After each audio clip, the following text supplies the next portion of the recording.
The sun blazed overhead, merciless and heavy, casting long shadows on the pristine sidewalks of Maple Ridge, a place that prided itself on order, appearances, and manicured perfection. The neighborhood was silent, save for the distant hum of a lawnmower and the occasional bark of a dog behind a white fence. Birds chirped somewhere far off, but closer, there was only a strange quietness that didn't belong. Ethan Carter slammed his car door shut and started walking up the sidewalk toward his townhouse. His court hearing had run over time, and he was already beating himself up for being away longer than expected. But as he rounded the corner near the community mailbox, the one mandated by HOA rules, shared by every home on their block, he stopped dead in his tracks. There, under the searing afternoon sun, was Lila. His 10-year-old daughter sat slumped in her wheelchair, her arms trembling slightly as they hung at her sides. Her soft brown curls stuck to her face with sweat. Her lips were dry, cracked, but what turned Ethan's stomach into stone wasn't her condition, it was what held her there. A rusted iron chain, thick and absurdly long, looped tightly around the base of the community mailbox and wound twice around the armrest of Lila's wheelchair. The padlock glinted in the sunlight, secure and deliberate. For a split second, Ethan thought it had to be some kind of accident, some cruel joke. His legs moved before his brain could catch up, and he dropped to his knees beside her. "Lila, sweetheart," he whispered hoarsely, reaching out. She stirred just slightly. Her face tilted up, eyes barely open, red with sun exposure, and something deeper, fear. "Daddy," her voice cracked like paper. "You came back. I'm here. I'm here. I'm so sorry," Ethan choked out, fumbling at the chain. His fingers scraped uselessly at the padlock. No key, no give, just cold steel and heat. "Who did this to you?" he asked, already knowing the answer. Lila didn't speak. Her eyes just drifted toward the house across the street, the Whitmore residence. Curtains twitched. A shadow moved away. A jogger passed by, slowing briefly before continuing on with his AirPods in. A couple walked a golden retriever, throwing only a brief glance in Ethan's direction before whispering something to each other and crossing to the opposite side. No one stopped. No one asked. Ethan's voice dropped, tightening into a whisper, not to his daughter, but to himself, or maybe to God. "This is how I found her. Chained, abandoned, and all because someone hated us for existing." His mind reeled, cycling through the moments, the increasing HOA warnings, the smirks at the town hall, the passive-aggressive comments about upholding neighborhood standards. But this was beyond cruelty. This was criminal. He pulled out his phone with one hand, the other still gripping Lila's. He dialed 911, breath shaking, anger rising like bile in his throat. "She's burning," he muttered, shielding her with his jacket as best he could. The dispatcher answered. "Yes, my name is Judge Ethan Carter. My daughter has been physically restrained, chained to a public mailbox by a resident of this community. She's disabled. She's been here for I don't know how long." He gave the address. They promised a unit was on the way, but even as he hung up, Ethan knew the damage was already done. The metal had left bruises on Lila's pale skin. Her fingers twitched weakly. She hadn't had water. She hadn't moved. Someone had done this to her on purpose and left her like trash under the midday sun. He kissed her forehead and whispered, "I swear to you, baby, this won't be forgotten. Not by me. Not by the law." The sirens hadn't started yet. The neighborhood stayed quiet. The chain remained locked. But Ethan's resolve, cold, judicial, and unbreakable, had just been unleashed. The reckoning had begun. 3 weeks earlier, the air smelled of fresh paint and new beginnings. Ethan Carter stepped out of the moving truck and stretched his back, the ache a dull reminder that he was doing this alone. His eyes drifted to the townhome before him, Maple Ridge, Unit 7B. Neat flower beds lined the walkway, every blade of grass identical in height, every mailbox identical in shine. The kind of neighborhood that was curated down to the angle of your wind chimes. Behind him, a soft voice rang out. "Dad, can I let the birds out now?" Ethan turned, and there was Lila, perched in her wheelchair, cradling a small mesh travel cage in her lap. Two tiny finches chirped anxiously inside. Her eyes were bright despite the move, her brown curls tied back with a faded blue ribbon, her mother's favorite. "Let's get inside first, sweetheart." Ethan smiled, kneeling beside her. "We'll set them up by the window so they can see the garden." It was supposed to be a fresh start, a quiet place, somewhere safe. They rolled Lila up the makeshift wooden ramp Ethan had quickly placed for the move-in, the real one still packed in the truck. Neighbors peeked through blinds. A dog barked once, then was silenced. The whole street had a strange, sterile calm, like it was waiting to see what kind of family had just moved in. And then, as Ethan turned to unload a second box, she arrived. "Mr. Carter, I presume?" The woman was tall, taut, and pristine in a cream blouse and navy skirt, clipboard in hand like a badge of power. Her smile was tight, rehearsed. Everything about her screamed control. "Karen Whitmore," she extended a hand, "president of the Maple Ridge HOA. We do like to keep tabs on new arrivals." Ethan shook her hand briefly. "Appreciate you stopping by." Her eyes flicked to Lila's chair, then to the wooden ramp. "We usually request a formal architectural request form before modifying the property exterior. But I suppose this is temporary." "Yes," Ethan replied, jaw tightening slightly. "The proper ramp will be installed next week. My daughter has a rare neuromuscular disorder. She's fully aware, just needs mobility support." Karen nodded, lips pursed. "Of course, we do pride ourselves on inclusivity here at Maple Ridge. We just also value consistency. Curb appeal, you know?" Lila looked up from her bird cage, curiosity piqued. "Do birds count as a violation?" she asked innocently. Karen's smile twitched. "Only if they start nesting on mailboxes." She gave a small chuckle that didn't quite reach her eyes. Ethan guided Lila inside after a polite nod. Behind him, Karen made a small note on her clipboard. Inside, boxes waited. The silence of the empty house was interrupted only by the flutter of wings as Lila opened the cage.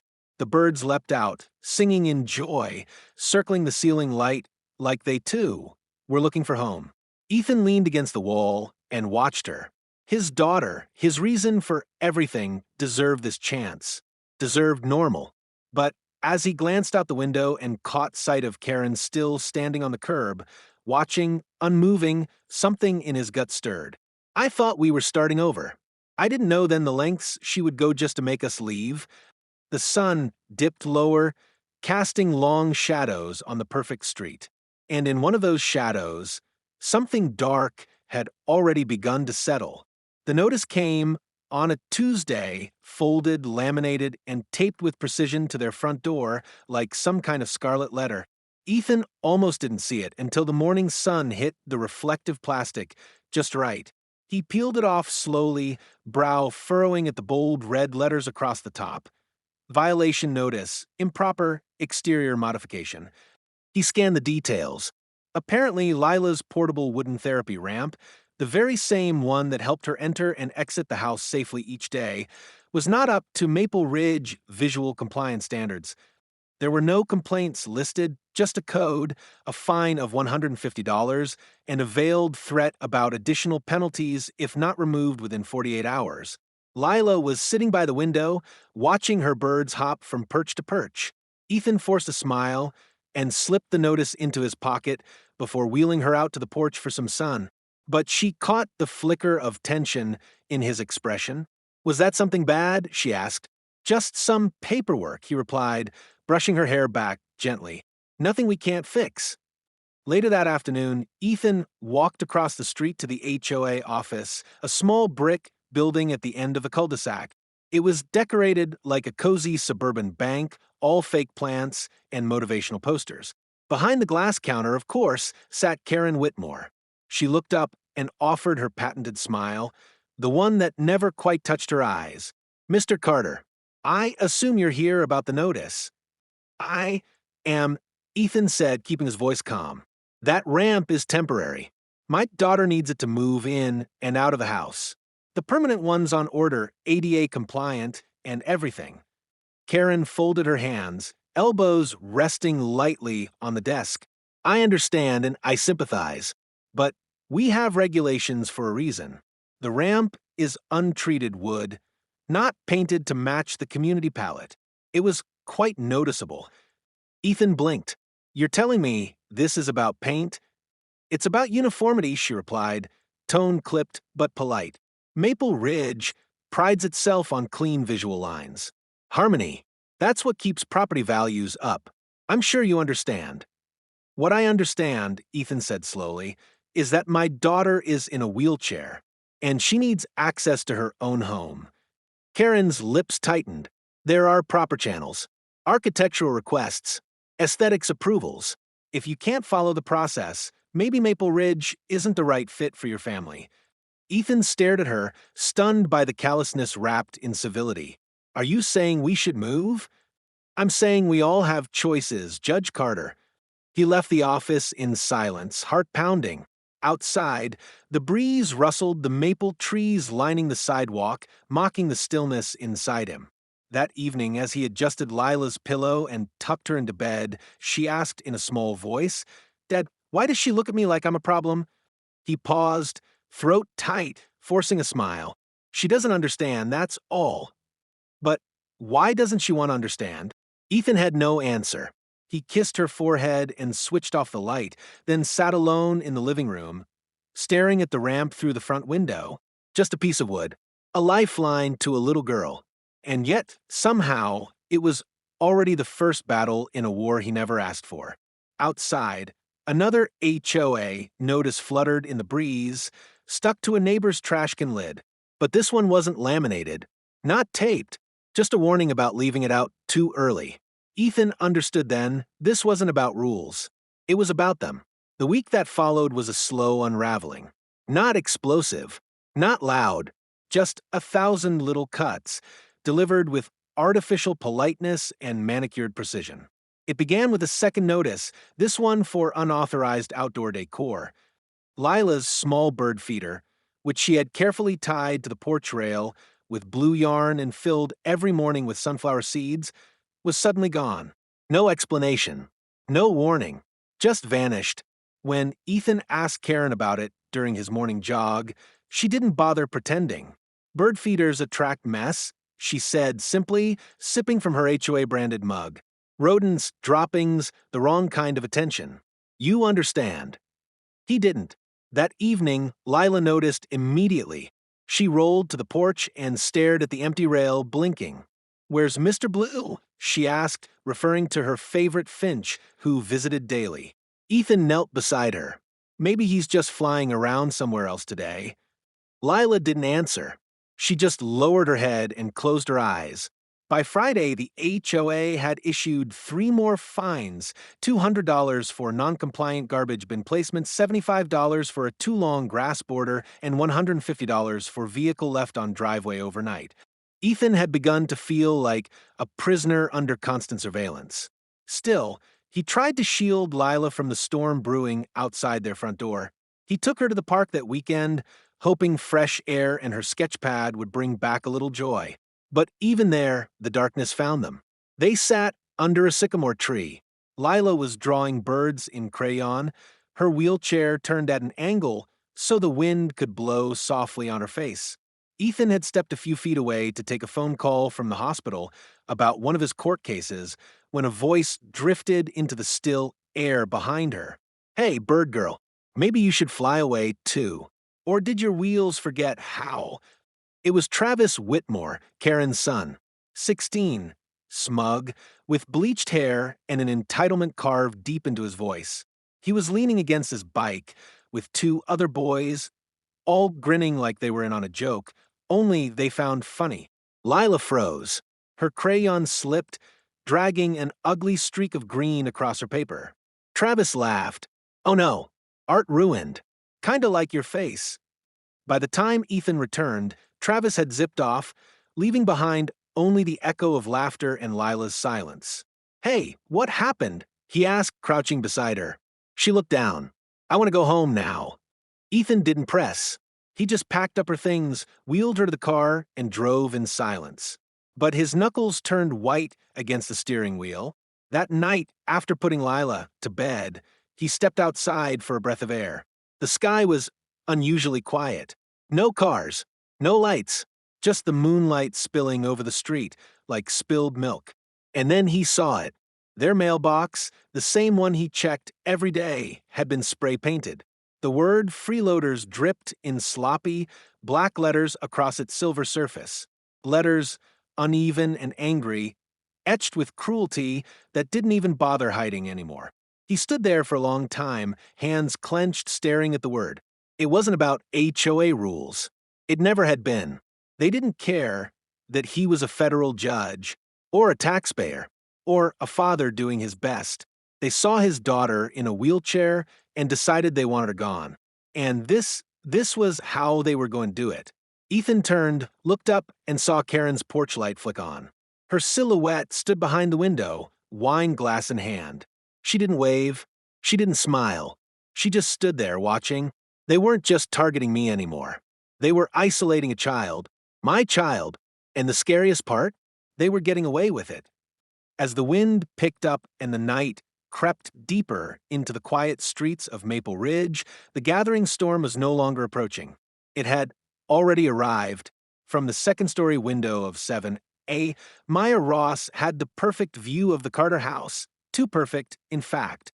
The large bay window in her room faced directly across the street, and though she didn't mean to pry, she often found herself watching. Not out of boredom or malice, but curiosity and slowly growing unease.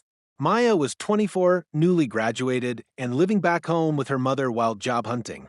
Maple Ridge wasn't exactly brimming with excitement, so the arrival of a new neighbor, especially a federal judge and his disabled daughter, had sent the HOA gossip mill spinning. Her mother had said things like, "Poor girl," and that kind of family might disrupt the balance here. Maya didn't agree. From what she'd seen, Lila was sweet, quiet, and unusually strong for a girl her age. One afternoon, Maya stood at her window, sipping tea, when she noticed something strange. Lila was on the porch in her wheelchair, alone, her little hands gripping the armrests tightly. Her bird sketchbook had been tossed aside, the pages fluttering in the breeze. Her head was bowed, her shoulders trembling. She was crying. Silent, private sobs, the kind children make when they've already learned the world doesn't always listen. Across the yard, Karen Whitmore stood near the sidewalk, arms folded, face like stone. Maya couldn't hear the words, but she saw the dismissive wave Karen gave, like swatting away a fly. Then Karen turned and walked off without a second glance, leaving Lila weeping in the sun, completely exposed. Maya's breath caught in her throat. She instinctively reached for the window latch, but stopped. What was she supposed to do? Intervene? Confront Karen? Would anyone even believe her over the queen of the HOA? Her fingers hovered over her phone, debating whether to record, to take a photo, something. But her courage faltered. Instead, she closed the curtain halfway and turned away from the window, feeling sick to her stomach. That night, Maya couldn't sleep. Every time she closed her eyes, she saw that little girl's face, red, scrunched up with the kind of tears that come from deep wounds, not shallow bruises. She thought about the times she had seen Karen pacing around the Carter's house, clipboard in hand, the way Ethan always seemed on edge, the way Lila had started to disappear from view. Little by little, Maya made a quiet promise to herself that night she would keep watching, not out of curiosity anymore, but out of responsibility. I knew what I saw wasn't right, but I didn't know how deep it went. Not yet. And so, from behind curtains and half-finished tea, Maya kept her silent vigil, unaware that one day her glance would become the turning point in a battle much bigger than her. The bell above the HOA office door gave a forced jingle as Ethan stepped inside, jaw set, fists clenched at his sides. The office was the same as always, too clean, too quiet, too artificial. Fake potted plants lined the windowsills, and a rack of glossy community newsletters sat untouched on the corner table. But today it felt colder, like even the air was complicit. Behind the counter, Karen Whitmore looked up from her computer, adjusting her glasses with a calm smile that barely masked her disdain. "Well, Judge Carter," she said, her voice syrupy sweet, "to what do I owe this visit? Ethan stepped forward, placing a copy of the latest violation notice on the counter with deliberate care. 3 fines in 2 weeks. A bird feeder gone missing. And now, graffiti on our mailbox. I'm starting to wonder if this is really about rules or something more personal. Karen blinked once, slow, deliberate. I'm sorry to hear you feel that way, but the HOA guidelines are very clear. You were given a copy upon move-in, and your property has frankly been out of compliance. It's a temporary ramp, Ethan said, voice sharp. It allows my daughter, who is disabled, to enter her own home. Karen folded her hands neatly on the desk. And no one is saying she shouldn't. But there are processes, Judge Carter. Procedures. You can't expect special treatment just because of, well, your position. Ethan's eyes narrowed. This isn't about me. She shrugged lightly. I can't control how people feel. If others are uncomfortable, it's not my place to manage their emotions. You're the HOA president, Ethan replied, his voice rising. It is exactly your place to ensure that this neighborhood doesn't become hostile toward a child. Karen stood slowly, smoothing her blouse. With all due respect, I think you're reading too much into this. Perhaps your daughter's condition is causing undue sensitivity. He stared at her, stunned. You think I'm imagining this? I think, she said with a small smirk, you're not used to being told no. Ethan stepped back, his chest tightening. He had faced hardened criminals, manipulative attorneys, and high-stakes courtroom chaos. But never had someone cloaked cruelty in such calm, self-righteous authority. She's 10, he whispered, and she's terrified. She won't go outside anymore. Her nurse, Camille, says her blood pressure has spiked. She flinches when I open the front door. Karen didn't blink. Perhaps a quieter lifestyle would better suit her. This is a vibrant neighborhood. Something in Ethan broke then, not his composure, but the last flicker of belief that this could be resolved civilly. He leaned in, voice like iron. You think you're untouchable because of your title, your house, your neighborhood rules. But I know people like you, Karen. I've sentenced them. Karen's smile twitched. Is that a threat? It's a warning, Ethan said quietly. Keep targeting my daughter, and I will bury this HOA in court so deep, they'll need a search warrant to find it. He turned and walked out, the bell above the door jingling again, this time sharper like the crack of a gavel. Behind him, Karen's pleasant expression faded. She stared at the door long after it closed. I thought maybe she backed down. Maybe shame would crack her armor. But Karen Whitmore wasn't just heartless, she was deliberate. And she had no idea who she was dealing with. Outside, the clouds were starting to gather again. And this time, Ethan was ready. It was a Friday afternoon when it happened, a day like any other, or so Ethan thought. He had just wrapped up a lengthy court mediation, one that dragged hours beyond schedule. The hospital had called that morning, requesting a last-minute appearance for a custody case involving a comatose patient.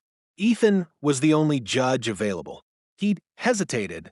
Lila's nurse, Camille, was off duty for the weekend, but before he could decline, his phone buzzed. It was Karen Whitmore. She offered, out of nowhere, to watch Lila for the afternoon. Just until you're back, she'd said over the phone, voice unusually warm. No trouble. I've looked after children before, and she'll be perfectly safe with me. Ethan's instincts bristled, but time was short, and he had no other option. Karen was a neighbor, after all, an insufferable one, but still part of the same community. He'd made her sign a written consent form, left Camille a text, and made sure Lila had her emergency medication and tracking watch. Then, he kissed her on the head and told her he'd be back before dinner. Promise, she asked. Promise. But promises mean little when made to the wrong people. When Ethan returned that evening, the sun was already low on the horizon, casting golden shadows across the neighborhood. The streets were louder than usual, music thumping distantly, laughter spilling from backyards. He saw colored lights blinking behind Karen's fence. A party. He frowned, walked up to the house, rang the bell. No answer. He knocked harder. Then harder still. Still no answer. A gut-wrenching feeling began to crawl through his chest. He walked around to the backyard, where he found a teenage rager in full swing. Loud music, red solo cups, shirtless boys diving into a pool. Travis Whitmore, Karen's son, was manning a DJ booth on the deck, grinning like he owned the world. Ethan scanned the crowd. No Karen. No Lila. "Where's my daughter?" he shouted, grabbing Travis by the arm. Travis blinked. "Who?" "Lila." Ethan's voice shook. Karen said she was watching her. Travis shrugged, annoyed. "Mom left like an hour ago. Said she was going to a spa weekend or something." Ethan's world froze. He ran. Out the backyard. Through the gate. Down the sidewalk. Calling Lila's name. He checked their home. Empty. He ran to Camille's, locked. He was dialing 911 when a tiny sound, barely audible, cut through the noise. A whimper. From near the community mailbox. Ethan turned, heart pounding, and what he saw shattered him. There, slumped in the shadow of the mailbox post, was Lila, chained to the metal pole with a dog collar and rusted chain. Her lips were cracked, her cheeks red and raw, her small frame shaking from the hours of sun and fear. Her wheelchair had been kicked aside. She was lying flat on the pavement, eyes blinking slowly. "Daddy," she gasped, voice barely a breath.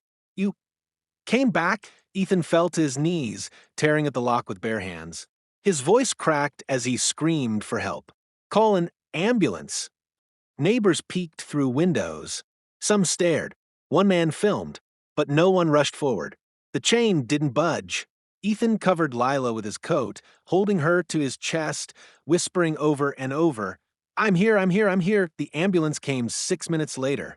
The police arrived 12 after that. Karen was unreachable.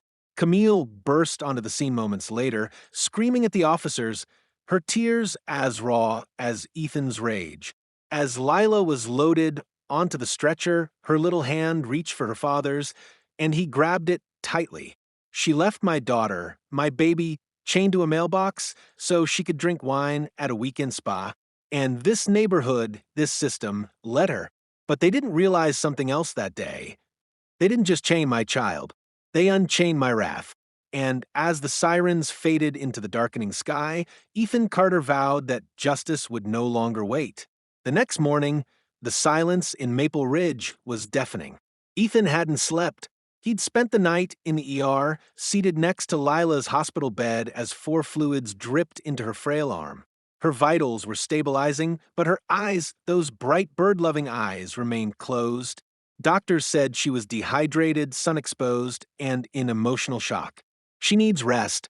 And safety, they said. Safety. In a place where children were chained like dogs and neighbors turned the other cheek. Back in the neighborhood, life carried on like nothing had happened. The same houses, the same perfect lawns.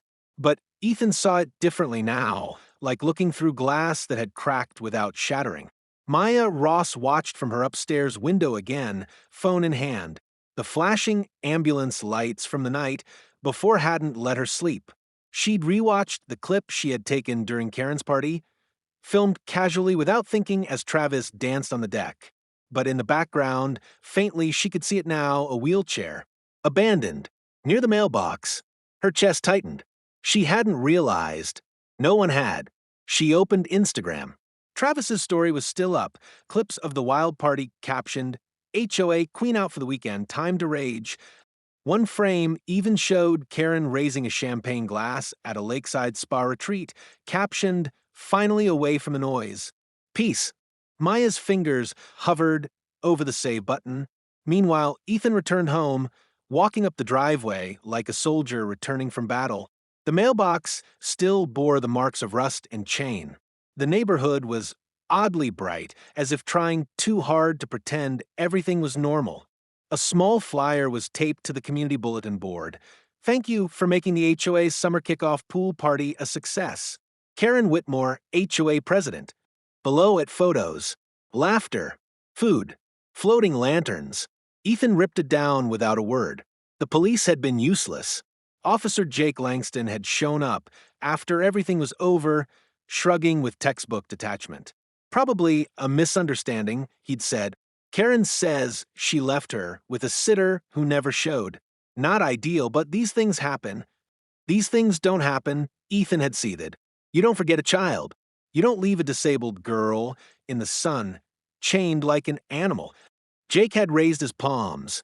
"We'll write a report, but without proof of intent, it's hard to press charges." Intent. Proof. Ethan was a federal judge.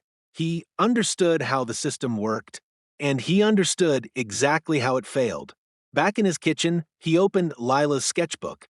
Flipping through pages of birds and soft pencil strokes, he stopped at a recent drawing, unfinished. It was of a finch perched on a mailbox with a small girl reaching up to it. But the lines were smudged. The drawing had been abandoned.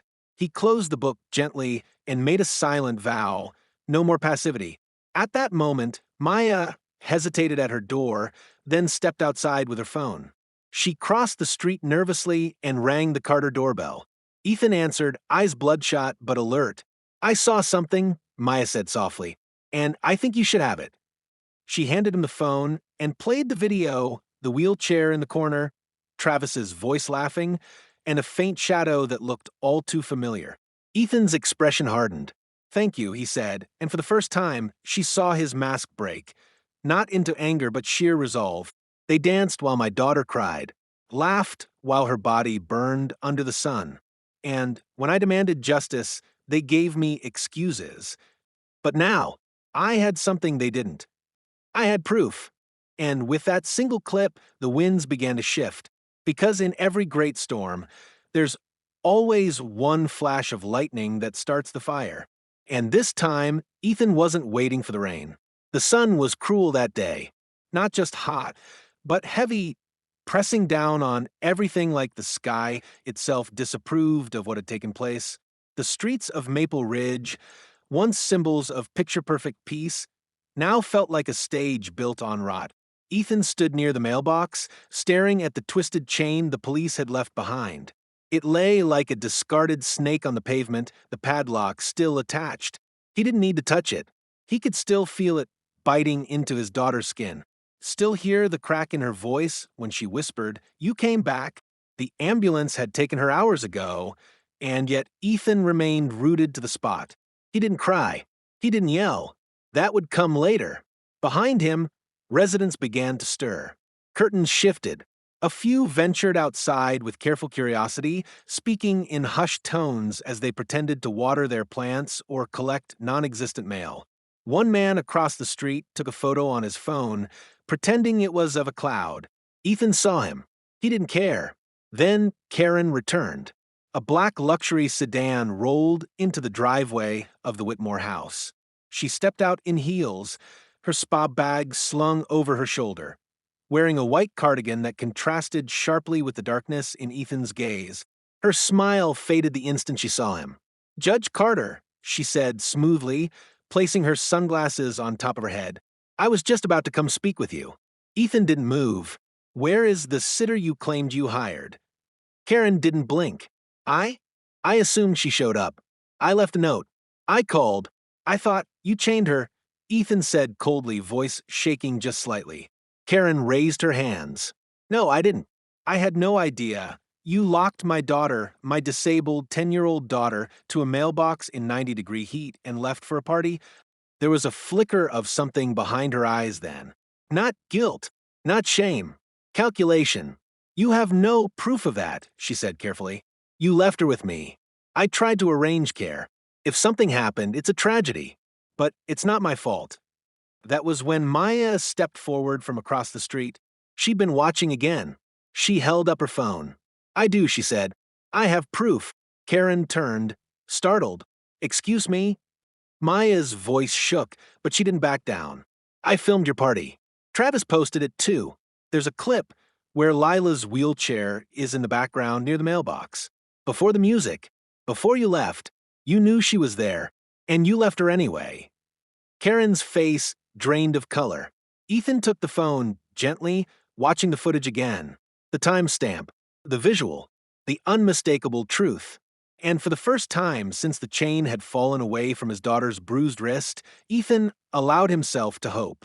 He turned to the police officer still lingering nearby. "You said you needed intent," he said flatly. "Well, here it is." The officer took the phone, his expression shifting. "I'll notify Detective Monroe. She'll want to see this." Karen stepped back, her words suddenly sharp. This is an invasion of privacy. That video wasn't authorized. You lost the right to privacy, Maya said quietly, when you treated a child like garbage. Neighbors began to gather now. Whispering had turned to staring. The curtain had been pulled back. Karen turned to Ethan, lips trembling, but not with remorse. With fear. You won't get away with this, she hissed. Ethan's voice was calm, firm. Judicial. You already didn't. For a moment, she believed her mask would protect her, that her name, her position, her community clout would shield her from justice. But this time, the law wasn't a stranger knocking on her door. It was the father she underestimated. As Karen stood frozen on her pristine walkway, the storm she had built for someone else had finally come home to her doorstep. And this time it brought thunder. By Monday morning, Ethan had submitted the video evidence, a full written statement, and copies of every violation notice Karen had issued over the past 3 weeks. He met with Detective Monroe, a sharp-eyed, no-nonsense investigator from the County Child Protection Unit, at the precinct downtown. She listened. She took notes. She watched the video footage multiple times, pausing at the moment where the wheelchair was clearly visible behind the mailbox long before Karen left for her weekend spa retreat. It's enough to warrant an investigation, she said carefully, clicking her pen shut. But the decision to press charges will still come from the district attorney's office. I'll do my part, Mr. Carter. Ethan nodded, jaw tense. Do it fast. He didn't sleep that night either. He sat beside Lila's hospital bed as the machines hummed quietly, each beep reminder that her safety had been handed off to someone who didn't care. She hadn't woken up yet, only murmured his name once in her sleep. The next morning, Ethan's phone rang. It was Officer Jake Langston, the same officer who had first responded, who had dismissed the incident as a misunderstanding. Mr. Carter, Jake said, a little too formal. I'm calling to inform you that after reviewing the case, the district attorney has decided not to pursue criminal charges against Mrs. Whitmore at this time. Ethan stood, absolutely still. No charges, he repeated. She left a disabled child chained in public. And you're telling me that's not even worth a courtroom? She claims the chain was a safety restraint, Jake said, his voice stiff. That she panicked, didn't know what else to do, when the sitter canceled last minute. Said she secured Lila so she wouldn't roll into the street. Said it was temporary. That's not restraint, Ethan said, voice low and controlled. That's imprisonment. I agree, but her lawyer is arguing it was done out of concern, not intent to harm. No criminal history. Upstanding HOA leader. And, well, you know how these things go. Ethan did know. He'd seen it too many times from the other side of the bench, privilege wrapped in polite language, excused by position and appearances. He didn't hang up. He simply ended the call and stood there, breathing like a man holding in a scream. Later that afternoon, he received a typed letter on Maple Ridge HOA letterhead. Dear Mr. Carter, after thorough review, the Maple Ridge Homeowners Association has found no actionable evidence to indicate that Mrs. Karen Whitmore has violated any bylaws in a manner warranting removal from her position. We advise all residents to remain civil and refrain from escalating neighborhood tensions. HOA Board of Maple Ridge. He crushed the paper in his fist. That evening, he sat at the dining table with Camille, Maya, and Detective Monroe. The air was heavy. Camille had just returned from a hospital where Lila had opened her eyes for the first time and asked for her sketchbook. I'm glad she's stable, Monroe said gently, but I know this isn't the outcome you hoped for. No, Ethan said, it's the outcome I expected. But we're not done, Maya added, surprising even herself. Karen may not face criminal charges, but that doesn't mean this ends here. Camille nodded. There are civil courts, public forums, media. Ethan stared at them both and felt something rise inside him. Not rage, not sorrow, but steel.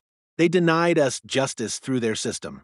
But I've worked within that system long enough to know it doesn't always deliver righteousness. So now we fight another way. Outside, the HOA office lights flickered off for the night. But inside the Carter home, a new strategy was just beginning. And this time, Silence would be the last thing they'd hear from Ethan Carter. For the first time since moving back home, Maya Ross didn't feel invisible. She stood at the front of the crowded community hall, gripping a stack of printed screenshots and a shaky kind of courage. Her palms were damp, but her voice, though soft, was steady. She had asked for this emergency HOA meeting herself, using the community's own bylaws to call it. As a resident and witness, as someone who had seen the truth and could no longer pretend she hadn't. The room was packed. More than 30 residents filled the chairs, fanning themselves in the humid air, murmuring as Maya stepped to the podium. Karen wasn't present, of course. She'd sent a statement instead, claiming stress, legal threats, and unsubstantiated attacks on her character. But her absence only made the silence more powerful. I know many of you saw the ambulance 2 nights ago. Maya began, her voice echoing slightly through the mic. You probably heard whispers, some of them wrong, some of them very right. She looked down briefly, took a breath, and met their eyes again. I was one of the people who stayed silent while something terrible was happening right across the street. I saw Lila Carter crying on her porch. I saw Karen walk away. I recorded part of that weekend party, the one Karen hosted while Lila was left alone, chained to a mailbox. And when Mr. Carter asked for justice, I watched as the system shrugged. There were gasps, real ones, rippled murmurs. I'm not a hero, Maya continued. I waited too long to speak. But if there's one thing I can do now, it's tell the truth. She held up her phone, playing the footage on the projector the board reluctantly allowed her to use. Travis's voice, the music, and in the background, just as she'd said, the wheelchair, clearly positioned by the mailbox before Karen ever left town. She followed with a printed timeline, matching Karen's social media post at the spa with the timestamp from the video. This is not a mistake, she said, voice tightening. This was not panic. This was cruelty disguised as policy.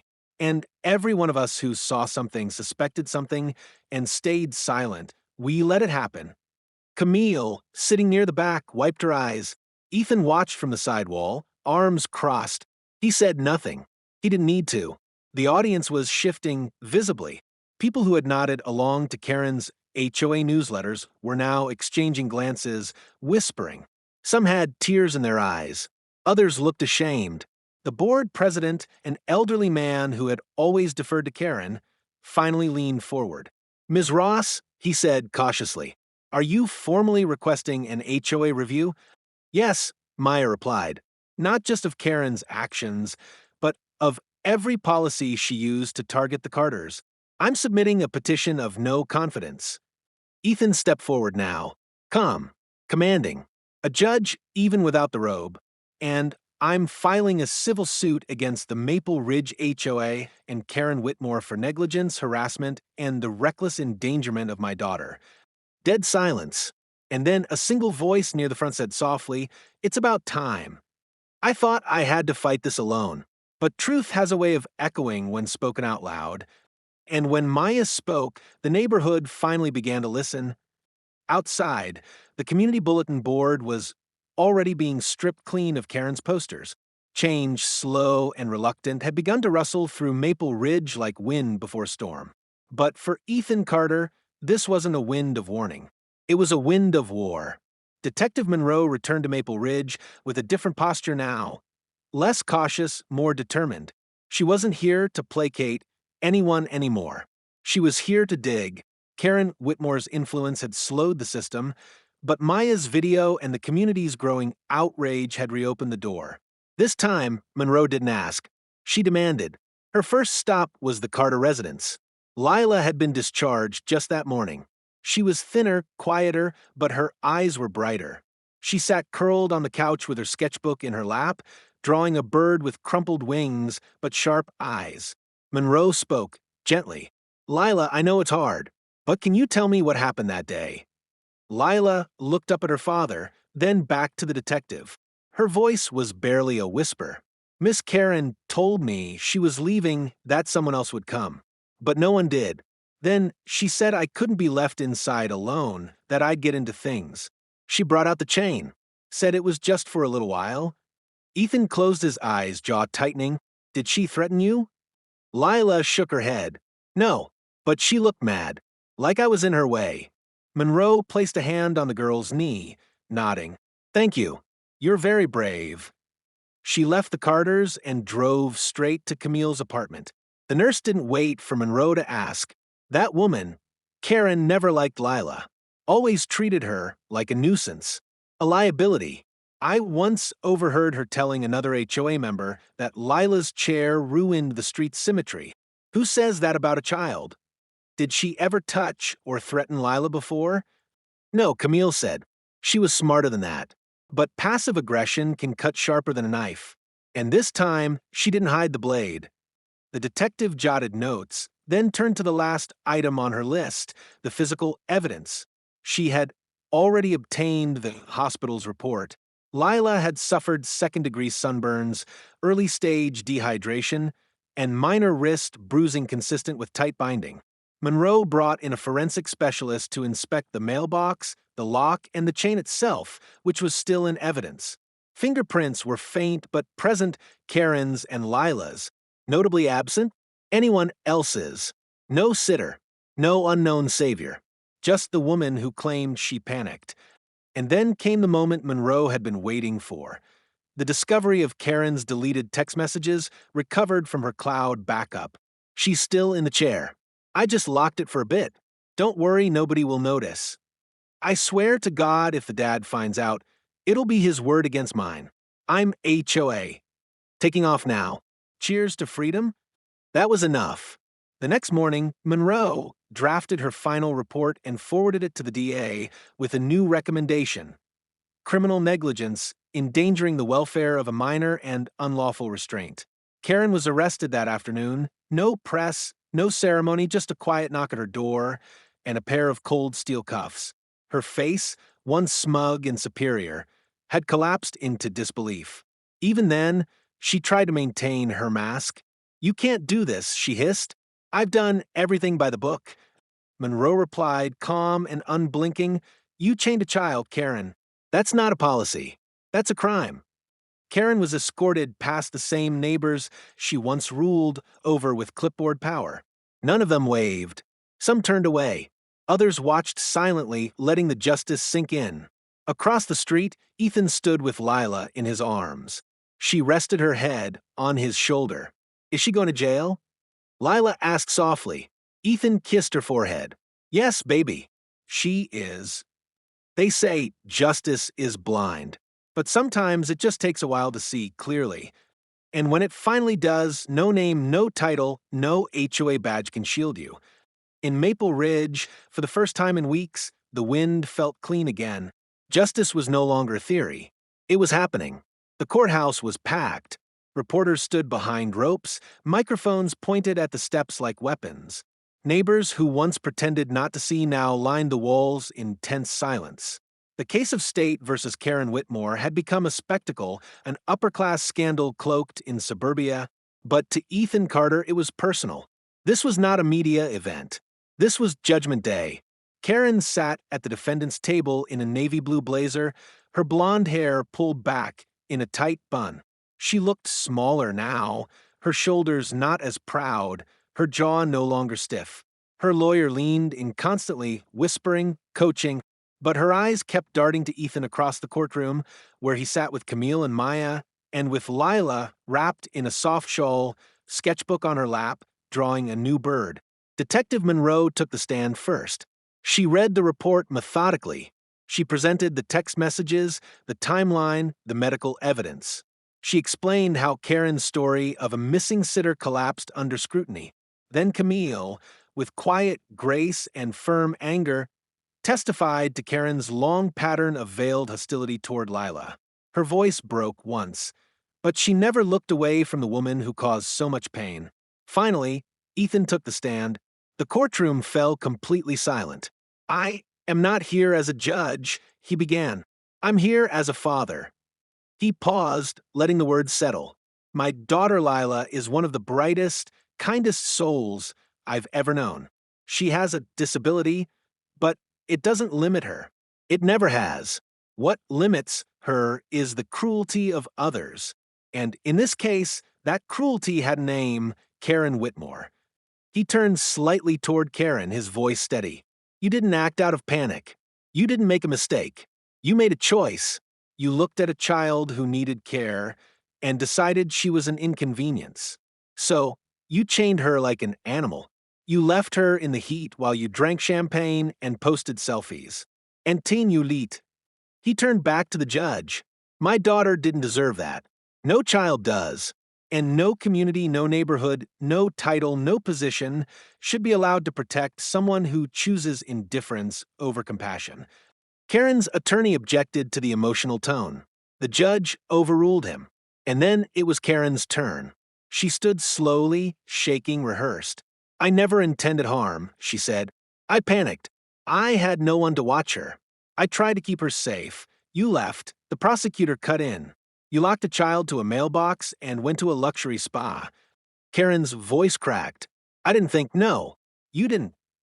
The jury deliberated for just over 2 hours. When they returned, the room held its breath. The verdict, guilty on all counts. Karen collapsed into her chair, face pale. Her attorney rubbed her back, whispering damage control. But the decision had been made. Sentencing would come later. But the weight of that single word, guilty, was justice in itself. Outside the courthouse, reporters shouted questions. Ethan shielded Lila as they walked down the steps. She held his hand tightly, looking up at the sky. Dad, she whispered, it feels lighter today. He smiled. That's because it is. Maya joined them on the sidewalk. You did it, she said.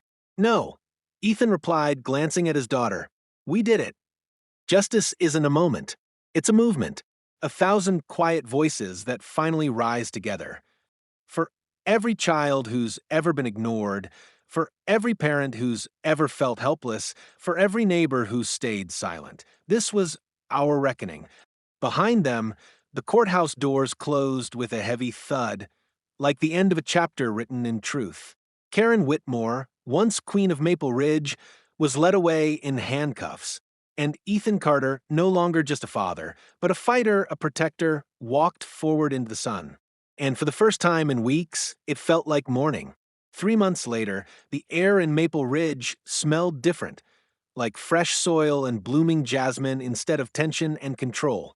The mailbox stood freshly painted now. No chains, no graffiti. Just a soft sky blue color chosen by Lila herself. Around its base, a small flower bed had been planted, daisies, marigolds, and a young willow tree, its roots just beginning to take hold. Lila sat beside it in her chair, sketchbook open, pencil dancing across the page. She was drawing the mailbox, but this time it wasn't just a box of steel, it was a symbol. In her sketch, birds perched on its roof, and vines wrapped around it gently, like nature reclaiming something once misused. Ethan knelt beside her, patting the soil with a gardening glove. What do you think? He asked. Lila nodded. It's pretty now. Like it forgot what happened. He paused, looking at her. Do you want to forget? She thought for a moment. No, but I want it to grow something better. He smiled, ruffled her curls, and sat on the grass. Maya approached from across the street with a basket of lemonade and cookies. She'd become a regular visitor, almost like a big sister to Lila. After the trial, she had started writing a local column, eyes open, sharing stories of community accountability, fairness, and the importance of speaking up. I brought snacks, she called out, waving. Sweet or sour? Lila grinned. Both, Maya laughed. Because life is both. Camille joined a few minutes later, helping plant another row of flowers. She had left her old job and now worked privately with children who had experienced trauma. All because of a little girl who taught me that healing doesn't need permission, she often said. The HOA board had changed hands. Karen Whitmore's name had been scrubbed from all documents, her portrait removed from the community office. In her place, a quiet young man named Mr. Patel now served as president, more listener than ruler. He came by occasionally just to check if Lila's ramp needed repainting or if the garden had enough water. Inside the Carter home, awards and courtroom certificates had taken a back seat to crayon drawings and photographs of Lila's recovery. The courtroom battle had been long and bruising, But the civil case had been settled quietly. Maple Ridge paid damages, and a public apology had been issued. But Ethan hadn't cared about money. He cared that his daughter smiled again. He cared that she went outside. He cared that the world had shifted, even just a little, in her favor. That evening, as the sun dipped below the rooftops, Ethan, Lila, Maya, and Camille sat on the porch, sipping lemonade and watching the willow leaves flutter in the breeze. Lila looked up. "Do you think bad people ever change?" Ethan thought for a moment, then answered softly, "I think they can. But more often, the world around them has to change first, to stop letting them stay bad." Lila nodded. "Then let's keep changing it." We moved here looking for peace. We found something harder, but more important: truth, courage, and the reminder that no title, no neighborhood, no silence is more powerful than a father's love. This story didn't begin with a crime. It began with kindness ignored. But it ends right here with a little girl who refused to be forgotten. As night fell and the porch lights flickered on, the Carter home stood quietly, no longer the outlier, no longer the target. It was now a landmark of something Maple Ridge had never known before: change. And a mailbox that once chained a child now bloomed with flowers and hope. The end.